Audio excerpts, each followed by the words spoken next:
ఎవరు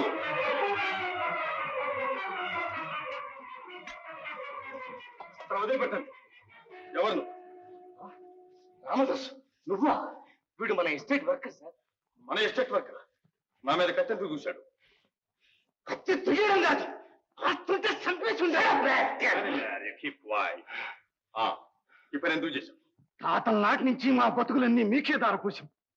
మేము సగం ఆకలితో ఉండి మీకు ఆయాసం వచ్చేదాకా తినిపించాం. ఇంత చేసినా ఇయ్యాల మీరు మాకు చేసే ఉపకారం ఏంటి?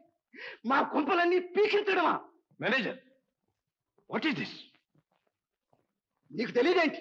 సముద్ర పడ్డన మా పక్కలన్నీ నేలమట్టం చేయించావుగా, అక్కడ దిల్కుస్ మేడ కట్టిస్తామంటగా. నీ దిల్కుస్ కోసం మా పెళ్ళాం బిడ్డలు ఈదిని పడి ఎండకెండి వాళ్ళకి తడిచి సావరా కడుపు మండిపోతా ఉంది. మేనేజర్, ఇదంతా నిజమేనా? విలాస మందిరం స్కీము భద్రయ్య గారు చూస్తున్నారండి, కానీ ఆయన ఇలా చేశారని నాకు కూడా ఇంతవరకు తెలియదు. నాన్సెన్స్! ఎందుకు తెలియదు? నేను పెట్టినందుకు నా విలాసం కోసం నా వర్కర్లు హింస పెడతారా? ఎవరు చేయమన్నారు ఈ పని? Scoundrels, brutes, idiots! Get out! You all get out! తరా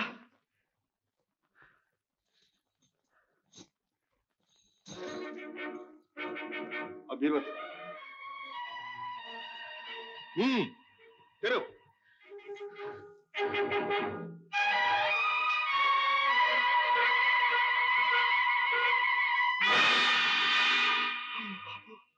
ఇంత డబ్బు? అవును, డబ్బే. మా విలాసాలకు మీ జీవితాలకు కావలసింది ఈ డబ్బే. మీ కష్టాల పంట తీసుకో, కావలసినంత తీసుకో.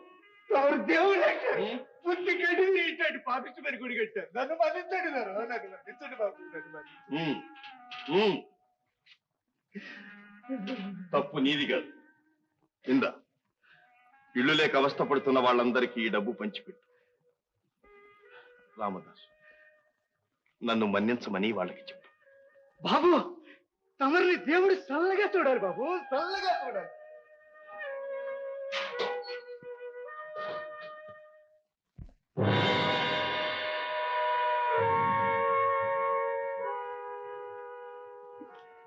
బాబు, మంచి చెయ్యగా చేయగా మనిషిలో దైవత్వం పెరుగుతుంది, మనస్సు శాంతపడుతుంది. హరికి నేను ఇచ్చిన రక్తంలో ప్రతి బిందువుకు నాకు 1000 ఏనుగుల బలం చేకూరింది. కోటి స్వర్గాల ఆనందం నాకు లభించింది. ఈరోజు నా ప్రాణాలు తీయటానికి వచ్చిన రామదాసు నేను మన్నించాను. అతన్ని శిక్షించినా నాకు లభించని శాంతి అతన్ని క్షమించటంలో నాకు కలిగింది. ఇక ఈ దారి వదలను బాబు. బాబు, బాబు, నాలో మృగాన్ని నేను తరిమి వేశాను. నేను ఇప్పుడు నిండు మానవు, మంచి మనిషిని బాబు.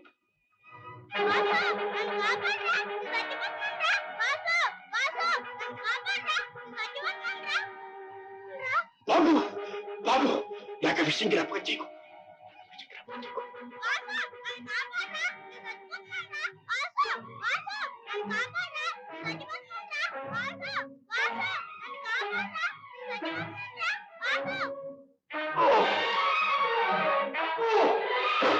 నన్ను క్షమించండి.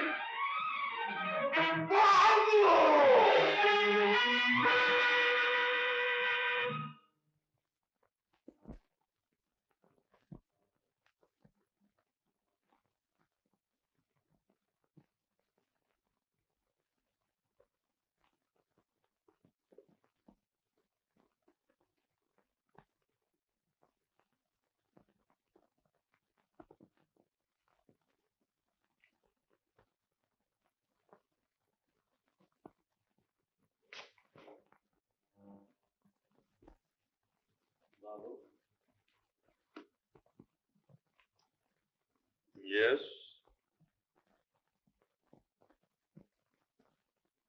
హరిబాబు గారి అమ్మగారికి ఒంట్లో బాగోలేదంట, కౌరు చేశారు బాబు.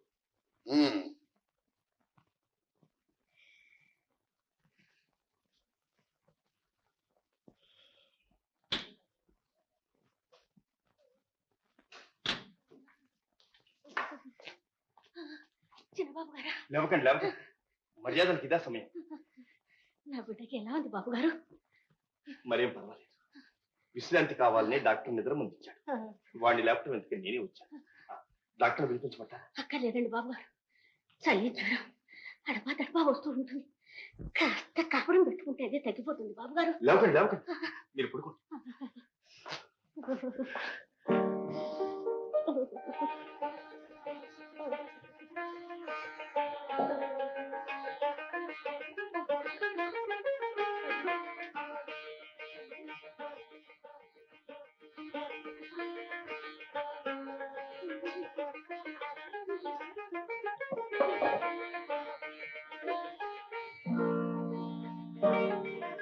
చిన్నబాబు గారు పర్వాలేదమ్మా, మరేం పర్వాలేదు. వద్దండి బాబు గారు, వద్దండి. మీ ఇంట్లో నౌకరు భార్యని, మేము మీ పాద సేవకులు, మీరు నా కాళ్ళు. వద్దండి బాబు గారు, వద్దండి. అమ్మా, ఉత్తమరాలైన ఒక తల్లి పాదాల ముందు నేనెంత, నా సంపద ఎంత?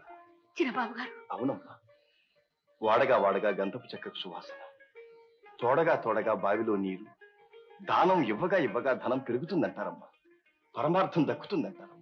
చిన్నబాబు గారు, మీరేం మాట్లాడినా కాదనడానికి వీలు లేకుండా మాట్లాడుతున్నారు. నాకేం చెప్పడానికి తోచటం లేదు బాబు. మీరేం చెప్పక్కర్లేదు. ఉపచర్య చేసేది మీ అబ్బాయి అనుకుని కాస్త విశ్రాంతి తీసుకోండి.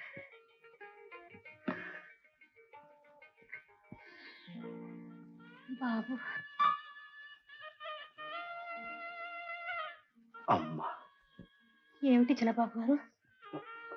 అలా కాదమ్మా, మీ కొడుకును పిలిచినట్టే బాబు అని పిలువమ్మా. బాబు. అమ్మా. బాబు. అమ్మా.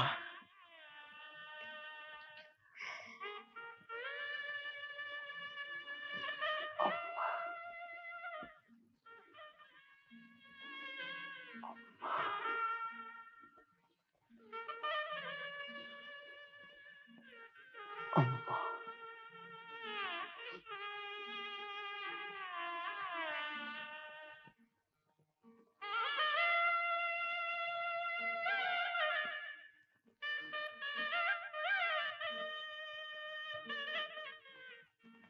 నిజంగా హరి ఎంతో అదృష్టవంతుడు. ఈ విషయం మీతో చెప్పడానికి వచ్చాను. మీ అబ్బాయి కొంచెం సిగ్గుపడుతున్నారు. మేమిద్దరం మనసులు ఇచ్చి పుచ్చుకున్నాం. ఏమిటి, నువ్వు కూడా అదే పోతా? ఆహా, మనసులు ఇచ్చి పుచ్చుకున్నారు. మనసును తీయడం ఎట్లా, ఈయడం ఎట్లా? నాకే పురిడి కొడుతున్నారే. ఎక్కడైనా అప్పిస్తారు, వడ్డీ పుచ్చుకుంటారు, కుర్రాన్ని ఇస్తారు, కట్నాలు తెచ్చుకుంటారు. అంతేగాని మనసులు ఇవ్వడం ఏంటి, పుచ్చుకోవడం. మీరు ఇలా హేళన చేస్తే నేనేం చెప్పలేనండి. మాని, నిన్నేమన్నా తాంబూలాలు పెట్టి బతిలాడావా? అమ్మాయి, నేను ఒక్క మాట అడుగుతాను. ఈ మనసులు ఇవ్వడాలు అప్పడాలు అంటూ ఇలా పరాయిళ్ల మీద పడడం ఏమైనా బాగుంది? అందులోనూ పెళ్లి కావాల్సిన పిల్లవు. మీ అబ్బాయికి నాకు పెళ్లి అయిపోయిందండి. వాడేదో గుళ్ళో పెళ్ళంటే ఏమిటో అనుకున్నాను. ఓసి రాక్షసి, నువ్వు నీ అబ్బా కలిసి మా సంటోని అమాయకుని చేసి పెళ్లి చేసుకుంటారా? నా ఆస్తితో కాజేయాలని చూస్తున్నారా? ఏది కాదండి, ఈ గుళ్ళో పెళ్ళిళ్ళు, ఈ మాయా నాటకాలు మన దగ్గర ఏమి సాగు. ఆ మాటకు వస్తే మా వాడికి అసలు మైనార్చే తీరలేదు. మామగారు. మామగారా? అబ్బా, ఎంత ఆశరా! నీకు ఆ అదృష్టమే ఉంటే ఏ డబ్బుండే వాళ్ళ ఇంట్లోనే పుట్టుండే దానికి. ఇదిగో, నీకు మానం మర్యాద ఉంటే నీ ఇంటికి నువ్వు పో. ఉండబట్టే నా ఇంటికి నేను రాగలిగాను. ఎవరు అవునన్నా కాదన్నా మా పెళ్లికి తిరుగులేదు. ఎట్లా? అవునులే, నిన్ననే లాభం. రాని వాడిని రాని, రేపీ పాటికి వాడికి మళ్ళీ పెళ్లి చేయకపోతే నా పేరు ఉపద్రవం భద్రయ్య కానే కాదు. అలా ఎన్నటికీ జరగదు. ఆయన ఒప్పుకోరు, నేను అంతకంటే ఒప్పుకోను. మామగారు, మీకు నా మాదిరి ఒక ఆడపిల్లుంది. దండించినా దీవించినా మీరే దిక్కు.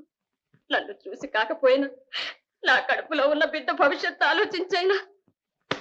ఓసి ఒకలాడి ఎంత ఎత్తేసావి? ఊరి మీద నానా తిరుగులు తిరిగి ఇక్కడ కన్నామని వచ్చావా? మామగారు, కొంచెం మర్యాదగా మాట్లాడండి. నీకు మర్యాద ఏంటి? వెళ్ళి ఇక్కడి నుంచి. మళ్ళీ ఇంటి ఛాయలకు వచ్చావా నేను తుడిచి పారేస్తాను. నిన్నే కాదు, నీ ముసలి తండ్రిని, నీ పెళ్లి కావాల్సిన చెల్లెల్ని, అందరినీ సర్వనాశనం చేస్తాను. నేను ఏదైనా అపకారం తలపెట్టానా ఆపడానికి ఆ దేవుడి తరం కూడా కాదు. జాగ్రత్త. మామగారు, అన్యాయం చేయకండి. మళ్ళీ ఒకసారి శాంతంగా ఆలోచించండి. కన్నీళ్ళ కరిగిపోతాననుకున్నావా? ఆ పప్పులే మన దగ్గర ఉడకవు. అందితే జుట్టు, అందకపోతే కాళ్ళు. సిగ్గు లేకపోతే సరే, పైకి నుంచి. కళ్యాణి, నేను చెప్పలే, మా నాన్న వట్టి దుర్మార్గుడు కర్కోటకుడు అని. అవును, మీరు మాత్రం చాలా ధైర్యవంతులు. కట్టుకున్న భార్యని ఇంట్లోంచి వెళ్ళగొడుతుంటే తలుపు చాటు నుంచి చూస్తున్న వీరు. నన్ను అంత తీసిపారేకు కళ్యాణి. ఈ జన్మ కాకపోతే వచ్చే జన్మకైనా సరే నేను నిన్నే పెళ్ళాడతాను. ఇదే నా ప్రామిస్. అవును, ఇక మిగిలింది వచ్చే జన్మే. ఒరే అబ్బాయి వాసు, వాసు గారు, తమర గారు, ఏ అదే మన సరుగుపాడు ఎస్టేట్ లేదు, మొన్నటి వరకు నేను చూసి వచ్చింది. ఇప్పుడు అక్కడ ఉండే కొత్త మేనేజర్ సుబ్బయ్య గారు పరమ దొంగని తేలిపోయింది. వస్తున్నా. వాడు ఆ అడవిలో కలపంతా కొట్టించి లారీలకు ఎక్కించి బయటకు తోలించి సొమ్ము చేసుకుంటున్నట్ట. Manager, yes sir. అక్కడ కలప బయటికి పోతున్న మాట నిజమే, కానీ అది సుబ్బయ్య గారి పని అనుకోండి సార్. అంతకన్నా గట్టి వాళ్ళే, అంతకన్నా చొరవ అధికారం ఉన్న వాళ్లే జరిపించి ఉండాలి. సుబ్బయ్య గారు గోవులాంటి మనిషి. వాడి సంగతి వీడికేం తెలుసు? వాడి కూతుళ్ళకి లక్షాధికారుల సంబంధాలు చూస్తున్నాడంటే ఎలా చూస్తున్నాడంటావు? అంచేత స్వయంగా నేను అక్కడికి వెళ్ళి. అక్కర్లేదు, నేనే పెడతాను. ఆ ఎస్టేట్ కూడా చూసి చాలా రోజులైంది. Manager, get things ready. Yes sir.